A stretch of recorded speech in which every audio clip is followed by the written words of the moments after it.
L1 क्या है बेटा, L1 है अपने पास K1 inversely proportional to L1। L1 क्या है, 3/5 ऑफ L, तो लिख दिया। ठीक है, L1 नीचे है तो 3L/5 चला गया ऊपर। आ जाओ, अब देखो K is inversely proportional to L, तो नीचे में L दिख रहा आपको, सभी को नीचे में L दिख रहा ना बेटा, नीचे में यहाँ पे L है, तो 1/L क्या हो गया, K के बराबर हो गया। यानी K1 की वैल्यू यस कितनी आई बेटा, 5/3 ऑफ K आई। K2 की वैल्यू कितनी आ गई, अपोजिट, इसका जस्ट अपोजिट, ये 2/5 था ना, 2/5 था ना, तो 5/2 ऑफ K आ गया। समझ में आया क्या? यस तो स्प्रिंग, स्प्रिंग इन सीरीज,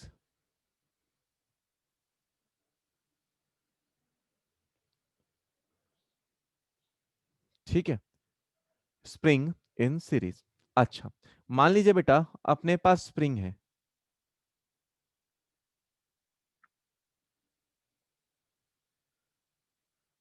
ठीक है, अपने पास स्प्रिंग है, दो स्प्रिंग है, ये K1 है, ये K2 है।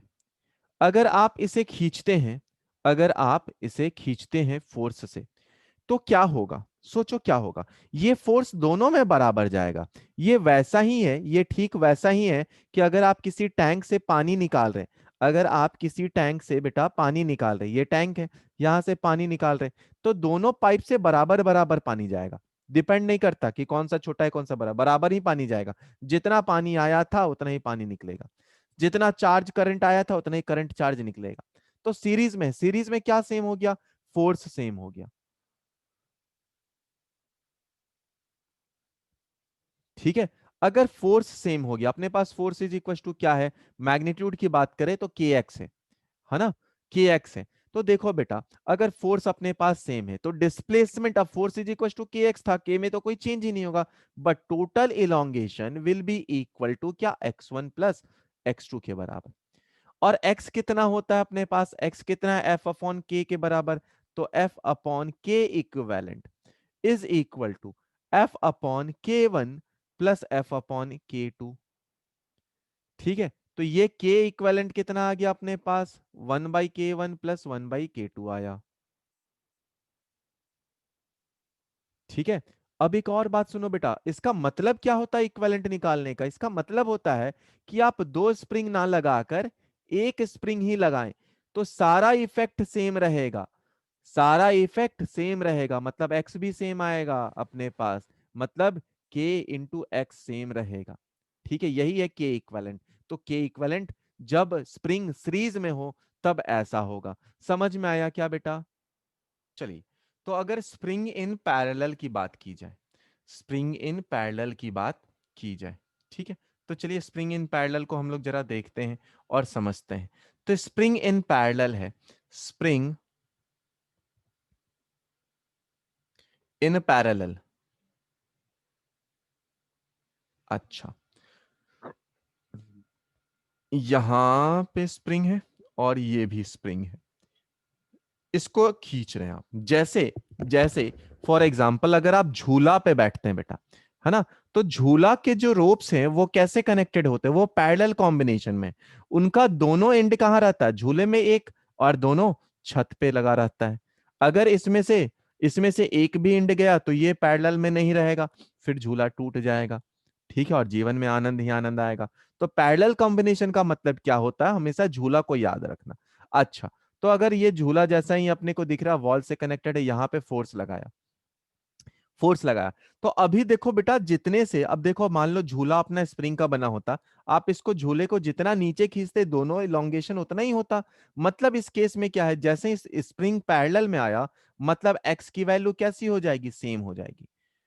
यानी कि जो टोटल फोर्स लगेगा वो डिफरेंट रहेगा। तो force is equal to F1 plus F2 अगर लिख दिया मैंने, ठीक है, force is equal to F1 plus x2 लिख दिया, तो F2 लिख दिया, तो इसको क्या लिख सकते हैं हम लोग, K equivalent into X is equal to K1 into X plus K2 into X. और जैसे ही ये लिख दिया सब कुछ कैंसल आउट हो गया, K equivalent is equal to आया K1 प्लस K2। समझ में आया क्या? सबको चमका क्या? हम लोगों ने दो टाइप के फोर्स को ऑलरेडी पढ़ चुके हैं हम लोग। कौन कौन सा फोर्स? कौन कौन सा फोर्स? पहला टाइप वेट का and force spring force. Weight weight and spring spring force. Force. अब तीसरे पे हम लोग चर्चा करने वाले बेटा, और तीसरा जो अपना फोर्स है वो कौन सा है? टेंशन। टेंशन। अच्छा, टेंशन क्या होता है? टेंशन सर बहुत जीवन में टेंशन है। मेरे पास कोई है क्या स्प्रिंग?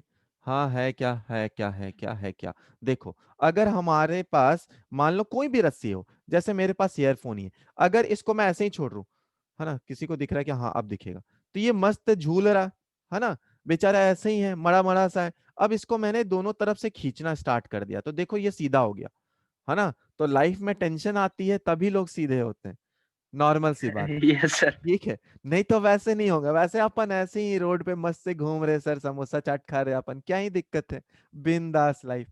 बट टेंशन आया, है ना, टेंशन आया तो क्या आया? तब आपको होमवर्क आया, और होमवर्क आया तो फिर कौन होमवर्क दिया होगा? मैंने दिया होगा, है ना, मैं तो ऐसे भी खतरनाक गुस्सेल आदमी हूँ, तो मैंने दिया होगा, मैंने डांटा होगा, तो फिर आप होमवर्क कर रहे हो, मतलब लाइफ अपना टेंशन में थोड़ा ठीक चल रहा है। ठीक है, तो चलो, तो टेंशन, अब टेंशन क्या करता है बेटा, देखो, है ना, ये इलास्टिक फोर्स के जैसा ही है। तो मान लीजिए यहां पर अपने पास, चलो एक रोप है, ये रोप है ना, थोड़ा ध्यान से समझना बेटा, इसको मैंने इसको मैंने यहां से खींचना स्टार्ट करा, तो क्या टेंशन आएगा क्या बेटा? अब टेंशन को हम लोग बिल्कुल बारीक से समझ रहे हैं, है ना, वो आपको बहुत काम आएगा। क्या इसमें कोई टेंशन आएगा क्या? क्या कोई टेंशन आएगा क्या? देखो, मैं इसको लेकर चल रहा था ना, ये, इसको मैंने अभी पकड़ा हुआ है, लेकर मैं चल भी रहा हूं, बस ब्लैक से दिखे, इसको मैं लेकर, अरे इधर तो दिखेगा नहीं, इसको मैं लेकर भी चलूं, इसको मेरे हाथ के आसपास आपको दिखेगा, लेकर चलूं, तो इसमें कोई टेंशन लग रहा है क्या? No sir. No sir. नहीं लग रहा, सर टेंशन नहीं लग रहा, क्यों? क्योंकि जैसे ही मोशन आ गया ना, ये तो इसको खींच के आगे ले जा रहा था।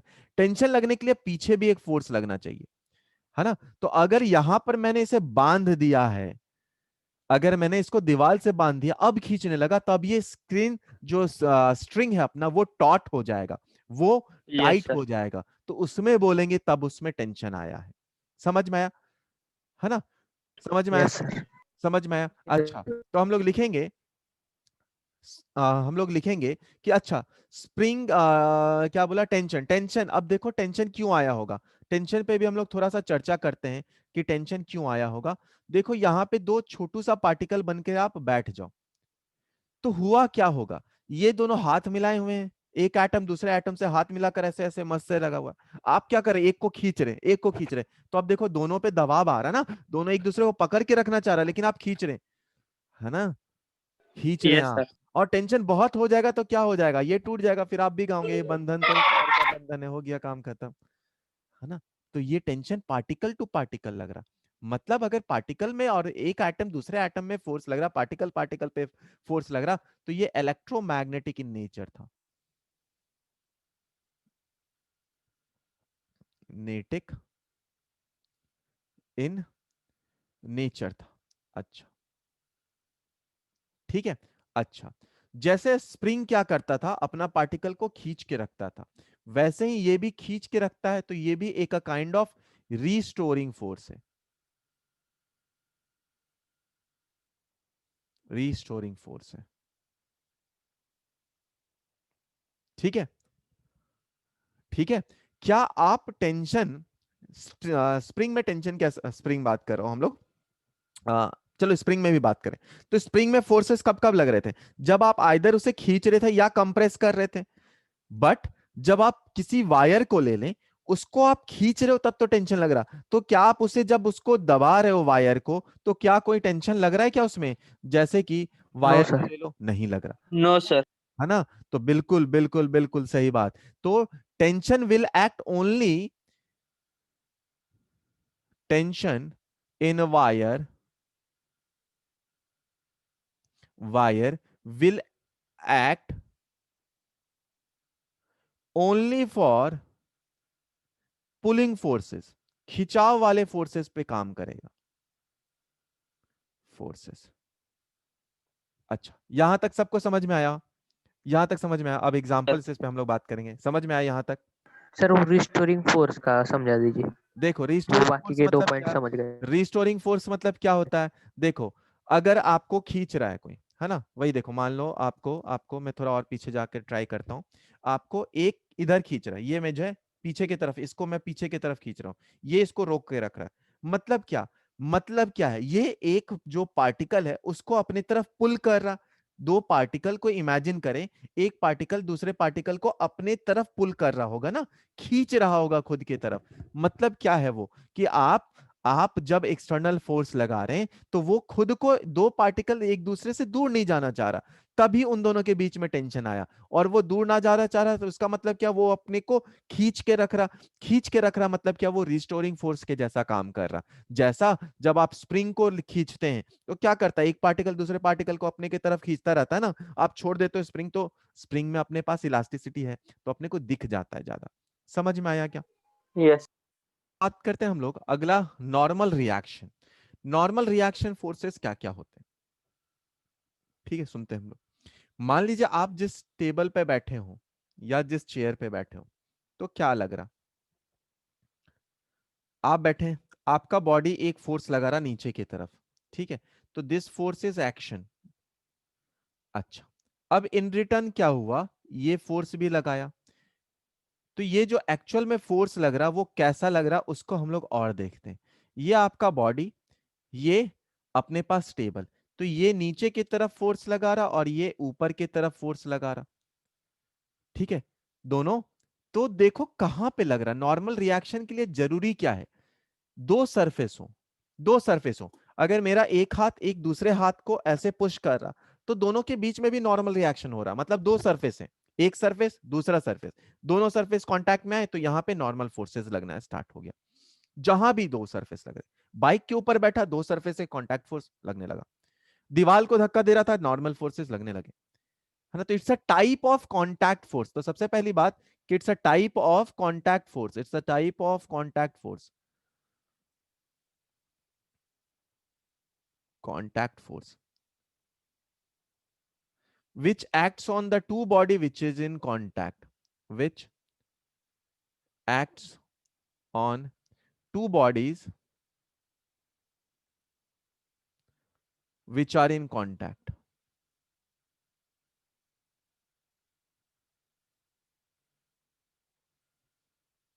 which acts on two bodies which are in contact। तो वो दो बॉडी जो कांटेक्ट में है उसमें ये फोर्स लगता है, ठीक है।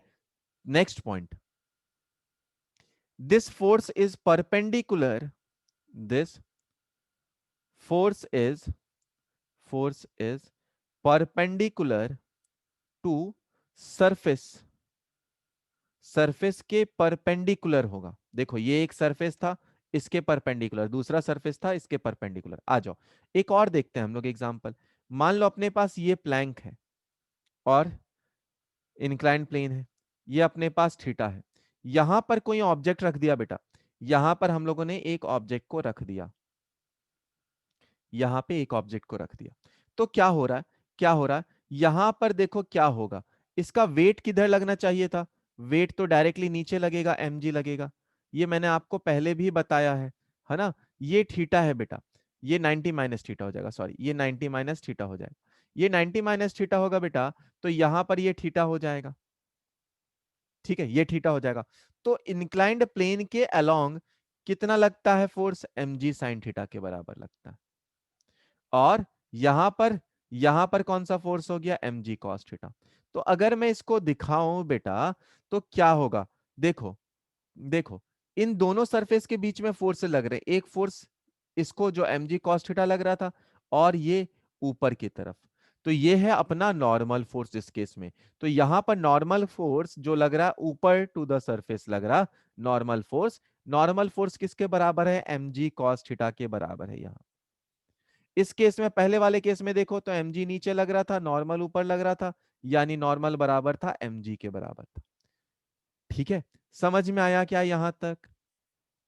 देखो वापस से, जो mg cos थीटा है वो परपेंडिकुलर टू द सरफेस है, जो नॉर्मल है वो भी परपेंडिकुलर टू द सरफेस है, तो दोनों बराबर हैं, यानी normal is equal to mg cos theta हो गया। और अलोंग द प्लेन कितना फोर्स लग रहा है? mg sin थीटा, ठीक है। अब समझ में आया क्या? नॉर्मल फोर्स कहां लगेगा इस वाले केस में? तो फोर्स आपने यहां लगाया। कांटेक्ट सरफेस कौन कौन से हैं? ये दोनों कांटेक्ट सरफेस है। तो कांटेक्ट सरफेस के बीच में कैसे फोर्स लगेंगे? बाहर से फोर्स लगेगा। मतलब क्या, एक बक्सा था, उसके आगे एक और बक्सा होगा। घर में, घर जब दीपावली के टाइम पे जब घर का साफ सफाई होता है ना, तो घर के छोटे जो बच्चे होते हैं वो हमेशा नौकर वाला ही काम करते हैं। यही डायलॉग मैंने कल मारा था क्लास में भी, कि वही डायलॉग वही काम ही करते हैं बस। हाँ बेटा, ये वाला बक्सा को ना उधर खसका के लेके जा, उसको इधर लेकर आ, इसको, ये फ्री पॉकेट के नौकर होते हैं, है ना। आओ बेटा, काम करते, करना ही पड़ेगा, छोटे हैं। बड़े वाले आप पे धांधली करेंगे, उनसे बड़े वाले वो धांधली करेंगे, तो आप ही को सुनना है, क्या ही कर सकते हो। तो धक्का दे रहे, यही आप फील कर सकते हो कि आप दोनों बॉक्स को धक्का दे रहे। तो दोनों बॉक्स को धक्का देंगे बेटा, तो कहाँ होंगे? देखो, ये एक बॉक्स है अपने पास, और ये दूसरा बॉक्स है। तो दोनों के बीच में जो नॉर्मल फोर्स लगेगा वो किस पे लगेगा? ये लगेगा एक फोर्स, ये लग रहा होगा इधर फोर्स, और दूसरा फोर्स किधर लग रहा होगा?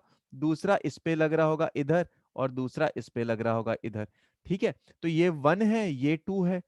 2 ने फोर्स लगाया, तो इस पे भी ये क्या है? F/2 है, या F because of 1, F/1 because of 2। नीचे वाला क्या है? नीचे वाला अगर हम लोग लिखें तो F/2 because of 1।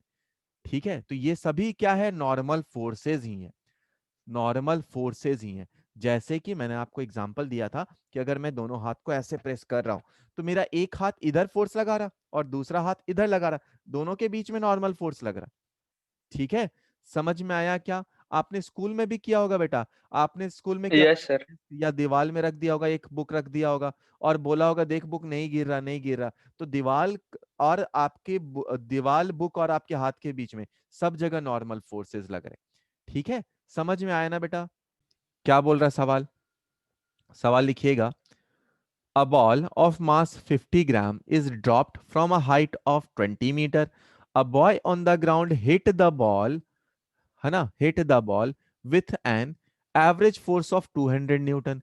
Now the ball goes to height of 45 metre. तो आपको बताना है time for which the ball is in contact with bat. आपको ये बताना है। ये एक अच्छा सवाल है, ये अच्छा सवाल है ना, जो इम्पल्स वाले कंसेप्ट पे बनता है। अच्छा सवाल है, ठीक है, ट्राई करिए सभी लोग। अपने पास है, देखो फिर से बता रहा हूं कि जिस हाइट से बॉल गिरा, तो बैट उसको हिट करने वाला था। वी आई आपने निकाला √2 GH, उससे वैल्यू कितना आया? एच की वैल्यू 20 है, तो कितना आ गया? फाइनल 20 आया। अब आपने बैट से हिट करा, 45 मीटर तक गया, तो कितने वेलोसिटी से मारा होगा? वो भी √2 GH। एच की वैल्यू कितनी? 45, तो 30 आया।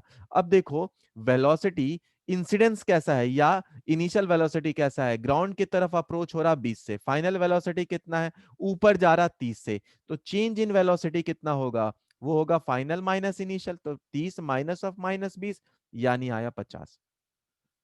यानी डेल्टा पी कितना आया? वो आया mass into change in velocity.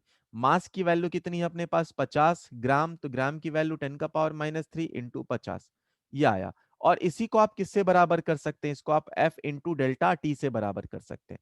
ठीक है, तो अपने पास कितना आया? 50 इंटू 10⁻³ डिवाइडेड बाई, यहां पर कितना है अपने पास? 200 is equal to time, is equal to time. ठीक है, तो अब देखो, 2 0 से 2 0, 2 0, 2 0 कट गया। ठीक है, और कितना आया अपने पास? ऊपर आया है 25, नीचे आया है 2 इंटू 1000, इसको आप कर सकते हैं, है ना। तो 100 इंटू 10 कर देता हूं मैं। 25 से काट दो, तो ये आ गया 4 से, यही है टी, यानी टी को यहां से करो तो 1/80th सेकेंड आ गया, और यही होगा आंसर। ठीक है, थर्ड ऑप्शन। समझ में आया सबको?